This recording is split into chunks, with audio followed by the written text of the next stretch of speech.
Bismillahirrahmanirrahim. Assalamualaikum warahmatullahi wabarakatuh. Waalaikumsalam warahmatullahi warahmatullahi wabarakatuh. Alhamdulillahirabbil alamin wa bihi nasta'inu ala umuri dunya waddin. Wassalatu wassalamu ala asrofil anbiya'i wal mursalin sayyidina Muhammad wa ala alihi washabihi ajma'in.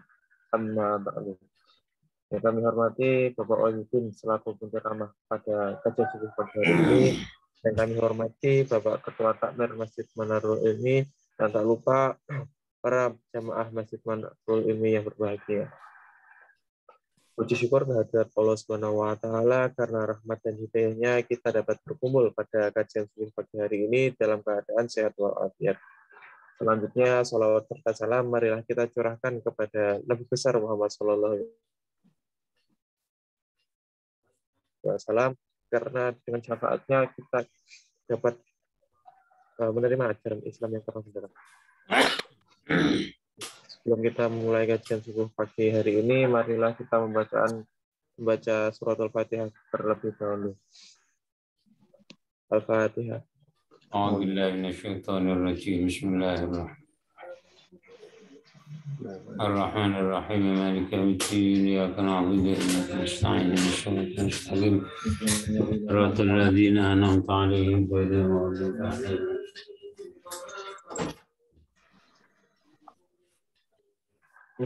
Baik, acara selanjutnya kami persilahkan kepada Bapak Wahyudin untuk memulai kajian subuh pagi hari ini. Kepadanya waktu dan tempat kami persilakan. Assalamualaikum warahmatullahi wabarakatuh. Waalaikumsalam warahmatullahi wabarakatuh. Bismillahirrahmanirrahim. Alhamdulillahirabbil alamin. Wassalatu wassalamu ala asyrofil anbiya'i wal mursalin. Sayyidina wa maulana wa habibina wa syafi'ina wa qurrati a'yunina Muhammadin wa ala alihi wa ashabihi wa man tabi'ahu bi ihsanin ila yaumiddin. Amma ba'd. Para jamaah Masjid Manarul Ilmi rahimakumullah, kita persembahkan puja puji syukur kita kehadirat Allah SWT yang senantiasa melimpahkan karunia kenikmatan kepada kita semuanya, sehingga di pagi hari ini kita bisa mengawali aktivitas kita dengan sholat subuh berjamaah, baik yang sempat ke masjid, ke musola, maupun yang sholat subuh berjamaah bersama keluarga di rumah. Semoga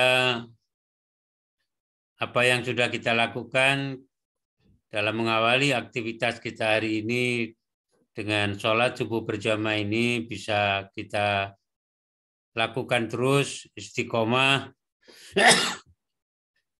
sampai ajal menjemput kita semuanya. Amin. Pagi hari ini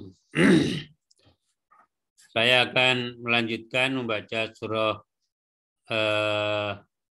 Muhammad, surah ke-47 dalam tafsir Al-Misbah ini, pada ayat 31 dan beberapa ayat berikutnya.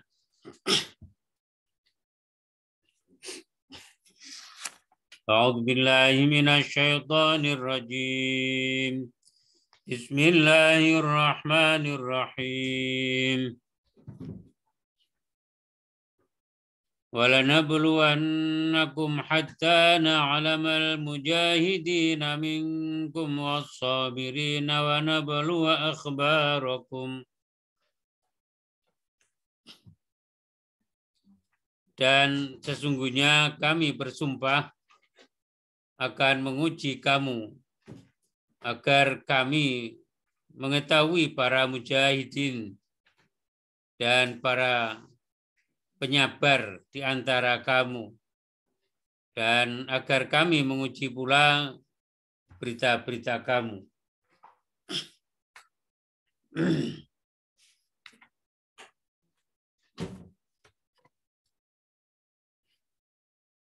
Ayat 31 ini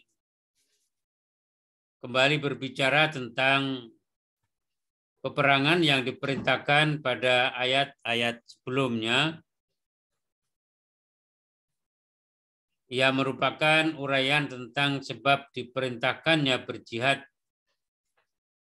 Dapat juga dikatakan bahwa setelah ayat yang lalu menjelaskan bahwa Allah akan membongkar rahasia kaum munafik, sehingga Nabi Muhammad SAW mengetahui keadaan mereka yang sebenarnya. Kini ayat di atas menjanjikan bahwa Allah juga akan memberitahu kaum muslimin dan masyarakat luas tentang sikap keadaan mereka. Allah berfirman sambil mengukuhkan firman-Nya dengan sumpah, karena mereka sangat yakin bahwa rahasia mereka tidak akan terbongkar. Bahwa dan di samping kami menyampaikan keadaan kaum munafik kepada Rasul, sesungguhnya kami bersumpah bahwa kami benar-benar akan memperlakukan kamu seperti perlakuan orang yang menguji kamu, agar kami, yakni Allah, bersama kaum beriman mengetahui dalam kenyataan. Setelah sebelumnya Allah telah mengetahui sejak awal tentang siapa saja para mujahidin, orang-orang yang berjuang dengan sungguh-sungguh, dan mengetahui pula para penyabar, yaitu as-sabirin, orang-orang yang selalu bersabar, yakni amat tabah di antara kamu dalam melaksanakan kewajiban serta menghadapi kesulitan, dan agar kami menguji pula berita-berita kamu, yakni hal ikhwal amal kamu semuanya. Kata ahwalakum dipahami dalam arti hal ikhwal, aktivitas lahir dan amal-amal batin. Karena amal perbuatan seseorang yang diketahui, apalagi yang dirahasiakan, kemudian terbongkar, akan menjadi kabar berita yang tersebar. Dengan demikian, pengujian berita berarti tampaknya di permukaan baik atau buruknya suatu amal. Sebenarnya pengujian berita-berita itu telah termasuk dalam ujian yang disebut sebelumnya. Tetapi hal ini agaknya sengaja ditekankan sambil mengulangi kata nabluwa yang artinya menguji, untuk mengisyaratkan bahwa ujian menyangkut para mujahidin, para pejuang, dan orang-orang yang selalu bersabar di dalam melakukan perjuangan, karena dalam mengikuti sebuah perjuangan tentu penuh dengan berbagai macam tantangan. Hakikatnya adalah ujian menyangkut amal-amal mereka, baik menyangkut jihad dan kesabaran yang disebut sebelumnya maupun selain kedua hal itu. Said Qutb menulis bahwa Allah SWT membimbing manusia sesuai dengan kadar kemampuan dan potensi serta kecenderungan mereka. Manusia mengetahui hakikat-hakikat yang tersembunyi yang diketahui oleh Allah. Karena itu hakikat-hakikat itu diungkap dalam kehidupan nyata oleh Allah agar mereka mengenal dan meyakininya serta menarik manfaat darinya.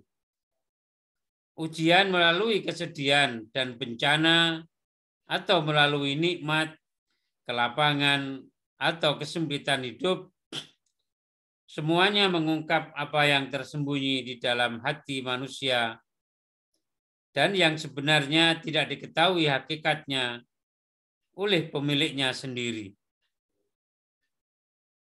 Nah, pandangan manusia dalam bentuk yang dapat mereka jangkau melalui pengetahuan mereka itulah yang mempengaruhi jiwa dan mengarahkan perasaan bahkan jalan hidup mereka dengan cara-cara yang mereka miliki dalam lubuk jiwa serta sepanjang kemampuan mereka.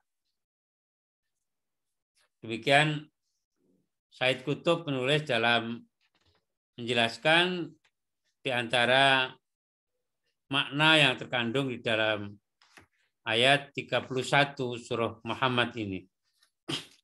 Ayat berikutnya 32. Innalladzina kafaru wa saddu an sabilillahi wa syaqqur rasula min ba'di ma tabayyana lahum lahumul huda lan yadurrullaha syai'a wa sayukhbitu a'malahum.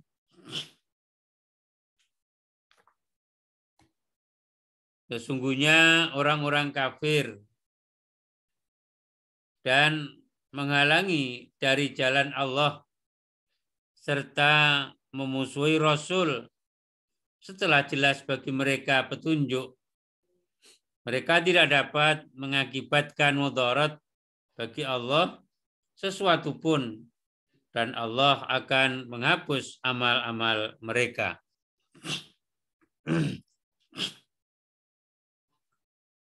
Ayat 32 ini sebagai pengantar bagi perintah yang akan disampaikan oleh ayat berikut, sekaligus menampik apa yang boleh jadi terlintas dalam benak sebagian orang tentang keberhasilan orang-orang kafir yang dihadapi oleh para pejuang, para mujahidin. Allah menyatakan sesungguhnya orang-orang kafir dan menghalangi diri mereka dan orang lain dari jalan Allah, yakni ad-dinul Islam, serta memusuhi Rasul yang agung dan sangat jelas risalah kenabiannya dengan memeranginya setelah jelas bagi mereka petunjuk Allah, baik melalui mukjizat yang disampaikan Rasul maupun kejelasan petunjuk itu pada diri mereka sendiri. Mereka yang menghalangi dan memusuhi itu tidak dapat mengakibatkan madarat atau sesuatu yang berdampak buruk kepada Allah, suatu madarat pun atau sedikit pun tidak ada pengaruhnya terhadap Allah, baik sedikit apalagi banyak. Bahkan mereka lah yang mendatangkan madarat bagi diri mereka, dan Allah akan menghapus ganjaran amal-amal mereka yang secara lahiriah baik dan menjadikan amal-amal itu debu yang berterbangan, dan Allah juga akan menggagalkan makar dan upaya buruk mereka. Seperti yang sudah disampaikan di ayat-ayat sebelumnya, bahwa kebaikan-kebaikan yang dilakukan oleh orang-orang kafir yang punya nilai manfaat di dalam kehidupan manusia di dunia ini, semuanya itu tidak akan bisa dia ambil manfaatnya ketika nanti di akhirat, Karena semua amal baik itu oleh Allah akan dihapus seperti Allah menggambarkan sebuah debu yang berterbangan yang sekejap akan hilang, atau digambarkan dalam ayat yang lain seperti debu yang menempel di atas daun yang tiba-tiba diguyur oleh air hujan yang begitu deras, maka sekejap debu itu akan bersih, hilang. Begitu Allah memberikan gambaran tentang kebaikan yang dilakukan oleh orang-orang kafir atau orang-orang yang tidak beriman pada Allah, atau orang yang beriman tetapi imannya dikotori dengan perbuatan syirik, maka amal kebaikannya tidak akan pernah diakui dan akan hilang seketika itu juga. Sebagian ulama memahami kata alladzina kafaru pada ayat ini, pada ayat 32 ini berbicara tentang orang-orang Yahudi dari kelompok Bani Quraidah dan Bani Nadir. Mereka melakukan makar terhadap Nabi Muhammad SAW dan umat Islam. Padahal telah jelas bagi mereka kerasulan Nabi Muhammad SAW dan kebenaran ajaran beliau melalui apa yang mereka temukan dalam kitab Perjanjian Lama atau kitab Injil yang masih orisinil.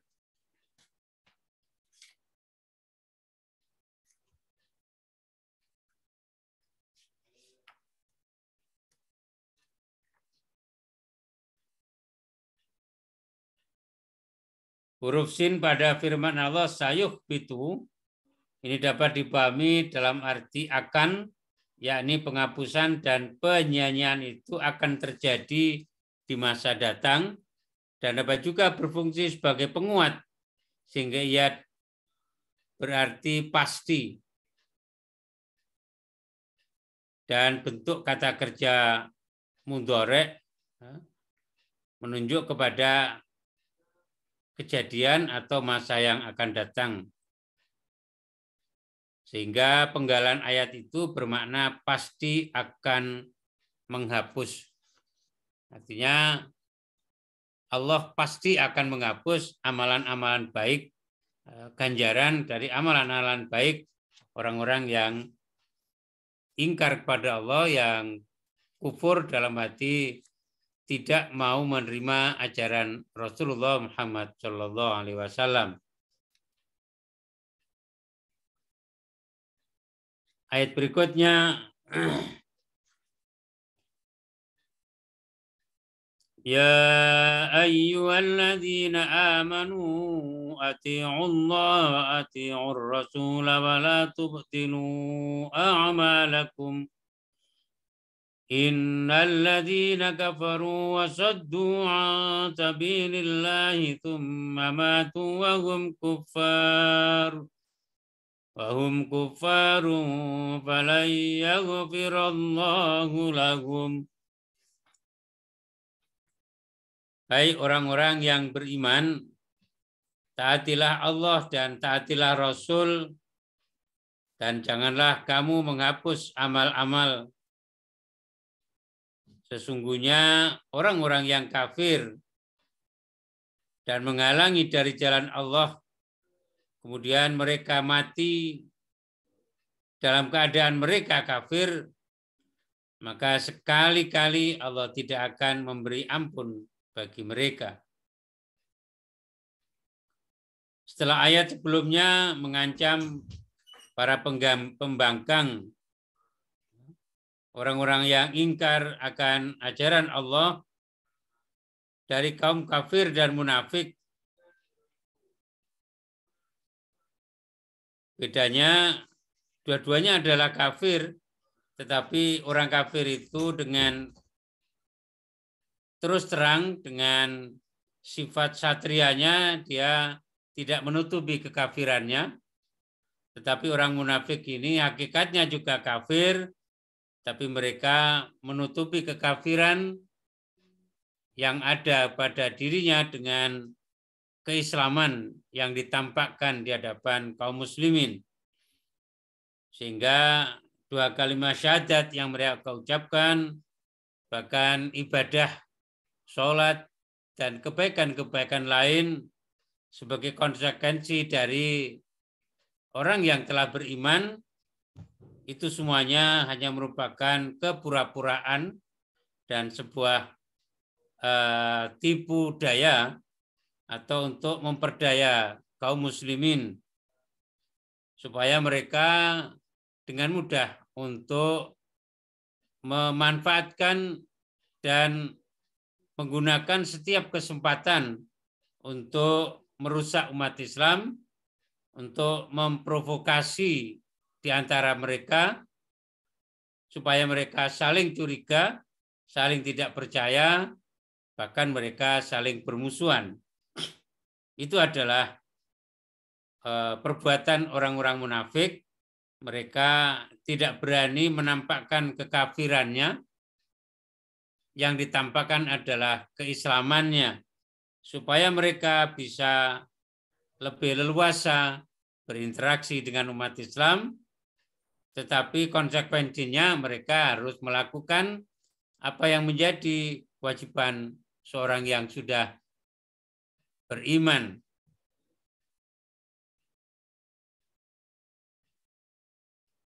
Maka Yang Maha Kuasa itu mengarahkan firman-Nya kepada kaum beriman sambil menasihati mereka agar tidak meneladani, agar tidak meniru kaum kafir dan munafik itu.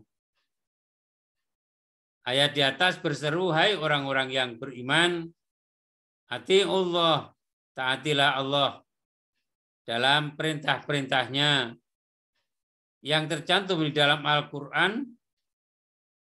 Dalam konteks ayat ini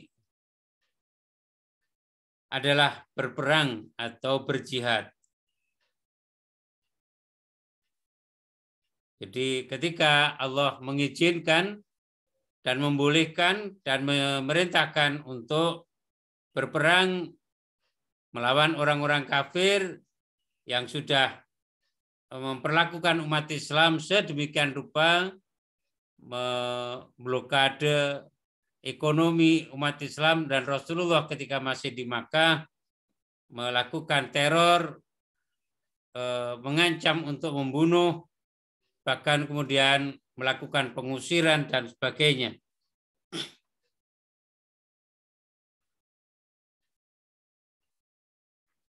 Jadi perintah itu berkaitan dengan berperang atau jihad, dan taatilah Rasul, yakni Nabi Muhammad SAW dalam segala macam perintahnya. Sehingga ketika Rasulullah memerintahkan untuk melakukan sesuatu di dalam perang itu, maka tentu para sahabat yang mengikuti peperangan tidak boleh melanggar aturan itu. Dan itu ternyata terbukti ketika perang Uhud. Ada sebagian pasukan Islam yang kemudian tidak mentaati apa yang diperintahkan oleh Rasulullah. Para pasukan pemanah yang berada di atas tidak diperkenankan oleh Rasulullah turun ke bawah sampai peperangan betul-betul dimenangkan oleh umat Islam. Tetapi ketika itu, pada saat orang-orang kafir merasa tidak mampu menghadapi serangan umat Islam, terutama dari pasukan pemanah yang ada di atas, mereka kemudian lari meninggalkan tempat itu, dan kondisi seperti ini memancing umat Islam untuk segera turun karena melihat betapa banyak harta rampasan yang ditinggalkan oleh orang-orang kafir. Tetapi kemudian Khalid bin Walid ketika itu yang menjadi panglima perang memanfaatkan situasi itu untuk menyerang balik dengan mengambil arah memutar dari Gunung Uhud itu, kemudian naik ke atas dan memukul balik, menyerang kembali orang-orang Islam yang ada di bawah. Karena itu kemudian Sayyidina Hamzah, pamanda Rasulullah SAW, sampai gugur pada perang Uhud ketika itu. Bahkan Rasulullah terkena panah sampai pada bagian giginya ada yang terlepas gitu. Ini karena para sahabat Nabi, orang-orang yang mengikuti pasukan kaum muslimin yang berperang bersama Rasulullah itu tidak mentaati apa yang sudah diperintahkan oleh Rasulullah Muhammad SAW.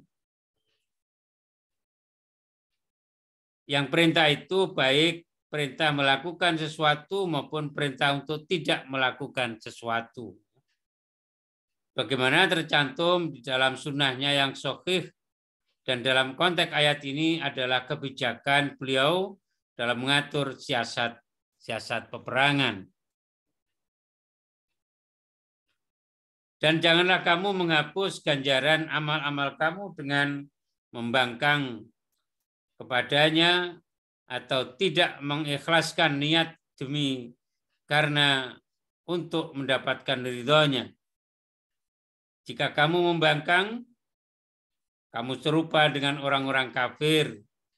Dan ketahuilah bahwa sesungguhnya orang-orang yang kafir dan menghalangi diri mereka atau orang lain dari jalan Allah, kemudian mereka mati dalam keadaan mereka kafir, maka sekali-kali Allah tidak akan memberi ampun bagi mereka. Allah tidak akan menghapus dosa mereka, tidak juga menutupi aib mereka, bahkan mereka akan dipermalukan nanti kelak di akhirat.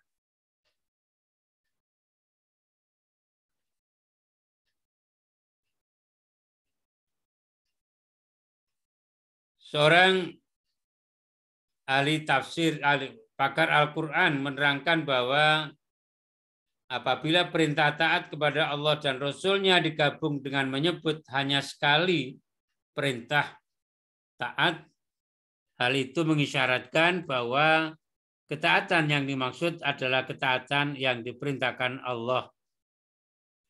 Baik yang diperintahkannya secara langsung dalam Al-Quran maupun perintahnya yang dijelaskan oleh Rasulullah melalui hadis-hadis beliau.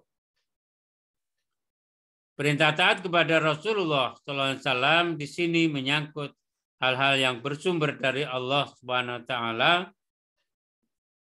bukan yang beliau perintahkan secara langsung. Adapun bila perintah taat diulangi seperti pada ayat 34 di atas, atau pada surah An-Nisa ayat 59, di situ Rasulullah memiliki wewenang serta hak untuk ditaati walaupun tidak ada dasarnya dalam Al-Quran. Dalam surah An-Nisa ayat 59, Allah berfirman, ya ayyuhalladzina amanu atiiullaha wa atiiur rasul wa ulil amri minkum.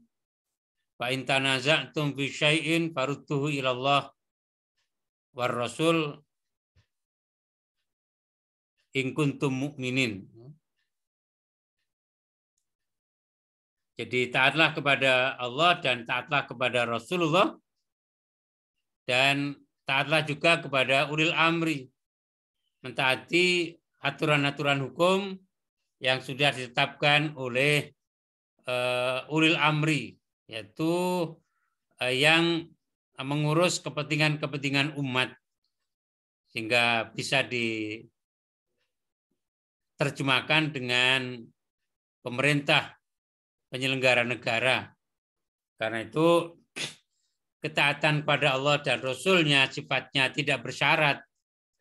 Karena Allah tidak akan membuat sebuah aturan yang memberikan mudarat kepada manusia, atau semua yang diperintahkan Allah dan Rasul pasti sesuatu yang baik dan pasti akan memberi akibat baik bagi pelakunya maupun bagi umat manusia keseluruhannya. Sebaliknya, tidak ada yang dilarang oleh Allah dan Rasul-Nya kecuali adalah sesuatu yang jelek dan pasti akan berakibat jelek pada orang yang melakukannya maupun berakibat jelek pada orang-orang yang ada di lingkungannya. Sehingga kenapa mencuri dilarang, kenapa berbohong dilarang, kenapa kita menyakiti hati orang lain dilarang, karena semuanya itu adalah sesuatu yang jelek, sesuatu yang buruk, dan akan berakibat buruk bagi pelakunya maupun orang lain. Sehingga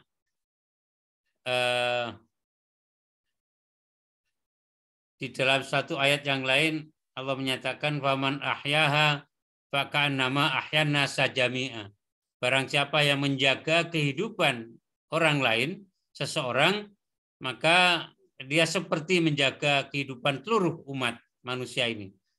Dan barang siapa yang kemudian mengambil nyawa orang lain dengan cara yang tidak benar, yang membunuh orang lain tanpa ada alasan yang dibenarkan oleh agama, maka sama seperti membunuh atau menghancurkan seluruh kehidupan umat manusia ini. Karena itu Allah memerintahkan kita untuk menjaga keselamatan orang, untuk menjaga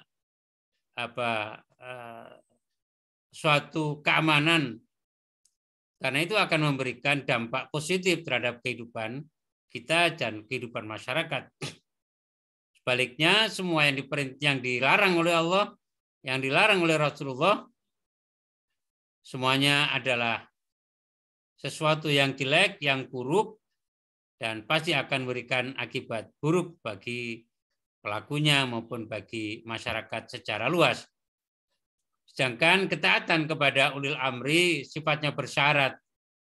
Artinya sepanjang aturan itu tidak bertentangan dengan nilai-nilai dasar agama, bahkan memberikan manfaat dan kemaslahatan bagi umat, maka tidak ada alasan bagi kita untuk mengikuti, mendukung, dan melaksanakannya. Misalnya, pemerintah telah membuat sebuah peraturan perundangan dalam mengatur dan menjaga ketertiban di dalam berlalu lintas. Aturan itu tentu tidak ada secara spesifik, secara teks di dalam Al-Quran maupun dalam hadis. Karena memang kenapa Rasulullah tidak membuat aturan tentang aturan dalam berlalu lintas secara terperinci atau secara rinci, karena ketika itu tentu belum membutuhkan. Tetapi karena perkembangan populasi manusia, jumlah manusia yang terus bertambah, maka semakin banyak persoalan, semakin memunculkan banyak hal yang harus diatur. Sehingga kita tidak bisa bayangkan kalau di Surabaya jumlah penduduknya mungkin sudah hampir 3 juta, apalagi kalau siang hari ketambahan penduduk yang dari sekitar Surabaya, dari Gresik, dari Lamongan, dari Mojokerto, dari Sidoarjo, yang kemudian mencari rezekinya, melakukan aktivitas ekonominya di Surabaya, tentu Surabaya semakin padat. Maka ketika tidak ada peraturan perundangan tentang bagaimana kita berada di jalan, tentu kita tidak bisa bayangkan apa yang terjadi. Sebuah kemacetan yang sulit diurai tentu akan bisa terjadi di setiap sudut jalan. Karena apa? Karena manusia itu punya kecenderungan untuk mendahulukan kepentingannya sendiri dan mengabaikan kepentingan orang lain. Itu adalah sebuah kecenderungan. Maka ketika kita sedang melintas, kemudian kita sampai di perempatan jalan, ketika traffic light-nya tiba-tiba mati karena listrik padam misalnya, dan di situ tidak ada petugas yang mengatur lalu lintas, hampir pasti yang terjadi ada kemacetan karena setiap orang akan berusaha untuk bisa melintas lebih dulu dengan mengabaikan kepentingan orang lain. Sehingga hampir tidak ada orang yang, atau kalaupun ada jumlahnya sangat sedikit, mereka yang mendahulukan orang lain untuk lewat, sementara dia harus mengalah dulu, sekalipun tanpa ada petugas atau tidak ada alat pengatur lalu lintas seperti traffic light tadi. Kenapa? Karena perempatan jalan itu akan semuanya sampai pada titik yang sama di tengah. Sehingga kalau masing-masing berebut untuk lewat, tentu satu sama lain akan menutup jalan sehingga akan terkunci, dan kalau dari 4 arah semuanya menuju ke tempat yang sama, maka sudah pasti kemacetan itu tidak akan mudah untuk bisa diurai. Maka dengan alat pengatur lalu lintas berupa ada lampu merah, hijau, dan kuning itulah para pengguna jalan harus mentaati. Ketika dia harus berhenti, artinya dia dipaksa untuk memberikan kesempatan dari arah lain untuk bisa lewat dengan aman, dengan nyaman. Begitu seterusnya, sehingga setiap orang yang melalui perempatan jalan itu akan bisa lewat dengan nyaman, dengan baik, dan sampai di tujuan sesuai dengan apa yang dia perkirakan. Tapi kalau tidak ada aturan dalam lintas, kita tentu sulit untuk bisa memperkirakan, misalnya perjalanan kita dari ITS sampai di Tugu Pahlawan misalnya, di Gubernuran itu kira-kira berapa lama, berapa menit. Kalau tidak ada alat pengatur lalu lintas, rasanya sulit sekali kita memperkirakan.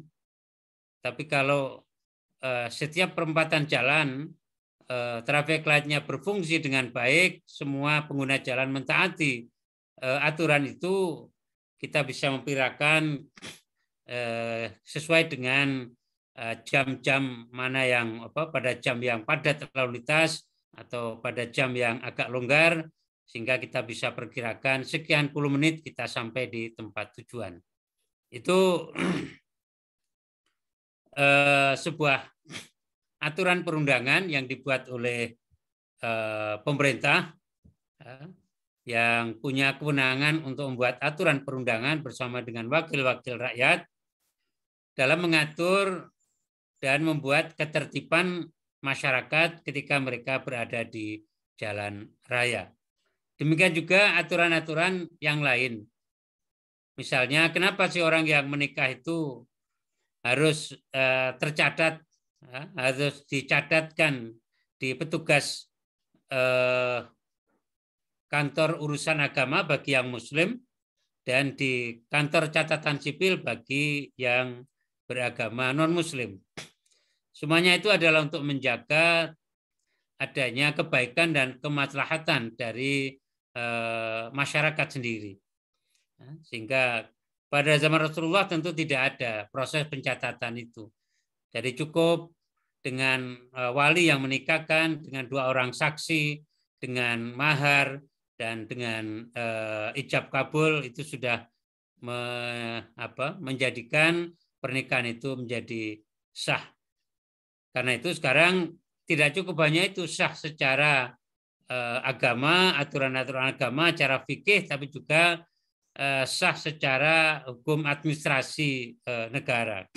Sehingga ketika orang itu sudah melakukan proses akad nikahnya sesuai dengan syarat rukun di dalam Islam, maka perlu dicatat ya, oleh petugas yang membuktikan secara otentik, secara tertulis bahwa dia telah benar-benar melaksanakan pernikahan sesuai dengan syarat rukun di dalam ajaran Islam.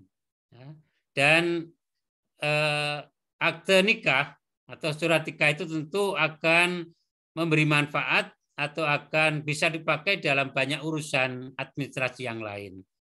Sehingga nanti ketika kita ngurus akte kelahiran anak misalnya, tentu harus ditanyakan akte nikahnya supaya jelas-jelas bahwa si anak ini lahir dalam sebuah pernikahan yang sah ya, dengan ayah si A, ibu si B.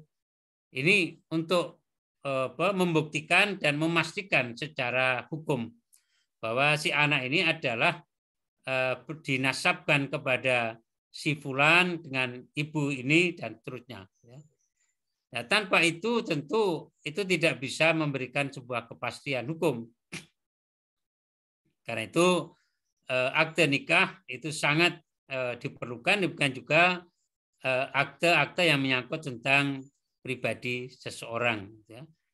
Dan itu adalah sebuah aturan yang ketika di zaman Rasulullah dan para sahabat itu belum ditemukan, belum ada. Tetapi itu menjadi suatu yang keharusan bagi kehidupan kita pada masa seperti sekarang ini. Sehingga dengan kita mengikuti perintah-perintah aturan perundangan yang tidak bertentangan dengan hukum syariah, itu merupakan sebuah kewajiban. Demikian juga sebuah larangan yang sudah diatur. Sehingga semuanya itu akan kembali kepada kita semuanya. Ketika kita mengikutinya, maka kita akan mendapatkan nilai kemanfaatan dan kemaslahatan yang tidak hanya bisa kita rasakan, tapi juga dirasakan oleh siapapun ya, di antara warga masyarakat ini. Saya kira itu sebagian penjelasan. Insya Allah minggu depan 2 Jumat yang akan datang akan bisa kita lanjutkan penjelasan dari ayat 34 surah Muhammad ini, surah ke-47, dengan bermohon pada Allah semoga Allah masih memberikan umur panjang, sehat pada kita, sehingga kita terus bisa berikhtiar, berusaha untuk memperbaiki kualitas ibadah kita kepada Allah. Amin, amin. Sehingga Allah akan mengampuni semua dosa-dosa kita. Amin, amin. Dosa kedua orang tua kita yang dengan penuh kesabaran, penuh keikhlasan, telah mendidik kita, merawat kita, sampai kita seperti sekarang ini. Semoga Allah juga mengampuni dosa anak-anak kita, cucu-cucu kita, amin. Dan semoga Allah mengampuni dosa semua orang, semua guru yang telah memberikan ilmunya dengan ikhlas kepada kita semuanya. Amin. Kita tutup dengan berdoa bersama-sama. Bismillahirrahmanirrahim. Allahumma sholli wa sallim wa barik ala sayyidina Muhammadin tibbil qulubata wa iha wa afiyatil abdani wa shifaiha wa nuril absari wa diyaiha wa nuril absari wa diyaiha wa ala alihi washabihi wa sallim. Alhamdulillahi rabbil alamin. Allahumma ighfir lana dhunubana wa liwalidina warhamhum kama rabbayana shighara wa li jami'il muslimina wal muslimat wal mu'minina wal mu'minat al ahya'i minhum wal amwat. Innaka sami'un qaribun mujibud da'wat wa qadiyal hajat. Rabbana ighfir lana dhunubana wa li ikhwanina alladhina sabaquna bil iman wa la taj'al fi qulubina ghillan lil ladzina amanu rabbana innaka arhamur rahim. Allahumma la tada' lana dhanban illa ghafartahu wa la 'aiban illa satartahu wa la dhallan illa hadaitahu ولا مريضا إلا شفيته ولا هما إلا فرجته ولا دينا إلا قضيته ولا حاجة من حوائج الدنيا إلا قضيتها ويسرتها يا أرحم الراحمين. الله حبب إلينا الإيمان وزينه في قلوبنا وكره إلينا الكفر والفسوق والعصيان واجعلنا من الراشدين. اللهم إنا نسألك سلامة في الدين وعافية في الجسد وزيادة في العلم وبركة في الرزق وتوبة قبل الموت ورحمة عند الموت ومغفرة بعد الموت. اللهم هون علينا يا الله في سكرات الموت والنجاة من النار والعفو عند الحساب. اللهم أعنا على ذكرك وشكرك وحسن عبادتك. ربنا آتنا من لدنك رحمة وهيئ لنا من أمرنا رشدا. ربنا تقبل منا إنك أنت السميع العليم وتب علينا إنك أنت التواب الرحيم. ربنا آتنا في الدنيا حسنة وفي الآخرة حسنة وقنا عذاب النار وادخلنا الجنة مع الأبرار عزيز غفار يا رب العالمين. وصلى الله على سيدنا محمد وعلى آله وصحبه وبارك وسلم. سبحان ربك رب العزة عما يصفون وسلام على المرسلين والحمد لله رب العالمين. والله الموفق لكم الطريق. السلام عليكم ورحمة الله وبركاته. Waalaikumsalam warahmatullahi wabarakatuh. Terus Pak Wahyudin, Mas Yaim. Halo Mas Yaim. Enggak Mas Yaim. Yaim, tutup Im. Halo. Nang ndi? Oh, lo nggak headset rak krungu. Halo Mas Yaim. Halo. Nggih. Bisa diakhiri kalau sudah. Nggih. Terima kasih kepada Bapak Wahyudin atas kajian yang telah disampaikan. Terima kasih juga kepada seluruh jamaah Masjid Manarul Ilmi yang telah hadir pada pagi hari ini. Sekian dari saya, kurang lebihnya mohon maaf. Wassalamualaikum warahmatullahi wabarakatuh. Waalaikumsalam warahmatullahi wabarakatuh. Waalaikumsalam warahmatullahi wabarakatuh. Khutbah nang Batok Putih ya, Mas Yuri? Apa? Saman nang Batok Putih? Enggak. Belum. Oh minggu ngarep mungkin. Mungkin iya barangkali. Kok belum dihubungi ya? Lali aku jadwalnya. Ini Pak, Ustadz Khairon telepon aku.